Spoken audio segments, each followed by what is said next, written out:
భాషలు ఆపేయండి ప్రవచించండి అని చెప్పలేదు. ప్రవచనం అంటే బోధించడమే ప్రవచనం. కాబట్టి ఎవరు వాక్యం చెప్పినా ప్రవచించేస్తున్నట్టేనా? చూసారా? అంటే వరాన్ని ఎక్స్పీరియన్స్ చేయలేక, ఆ వరాన్ని ఒప్పుకోలేక దీన్ని ఎలా మార్చేశారంటే, పౌలే చెప్పాడు భాషలు వద్దు ప్రవచనం అన్నాడు. ప్రవచనం అంటే ఏంటి? బోధించడం. మనం అందరం బోధించేస్తున్నాగా, అంటే ప్రవచనం వారు విధి అని చెప్తున్నారు. అదేనా?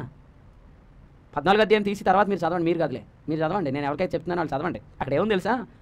అందరూ ప్రవచించుండగానే ఉంది. సంఘంలో అందరూ ఏం చేయాలా? ఆయన అన్నాడు. ఇప్పుడు ప్రవచించడం అంటే వాక్యం చెప్పడమే అనుకోండి. ఇప్పుడు నేను నిలబడి సమారు గంట అయిపోతుంది. అందరూ బోధిస్తే ఏమైంది? మరి అందరినీ ప్రవచించమన్నాడుగా. అందరూ ప్రవచించుండగా అవిశ్వాసి అయినా ఉపదేశం పొందినవాడైనా లోపలికి వచ్చిన ఎడల అందరి బోధ వల్ల అన్నాడు.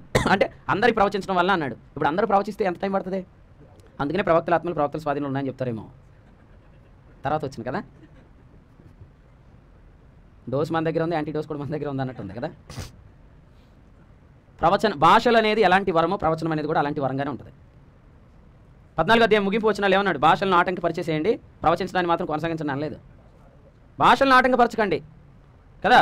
పౌలు తెస్సలోనికే పత్రికలో కూడా ఏమన్నాడు? భాషలను ఆర్పకుడి, ప్రవచనాన్ని నిర్లక్ష్యం చేయకుడి అన్నాడు. అక్కడ భాషలను లేవన్నాడు. అయ్యో నీకు అంత సీరియస్నెస్ వద్దురా బాబు. భాషలు అని లేవు కానీ భాషలకు సంబంధించిన పదజాలం అది. ఆత్మను ఆర్పకుడి అనే పదం కదా.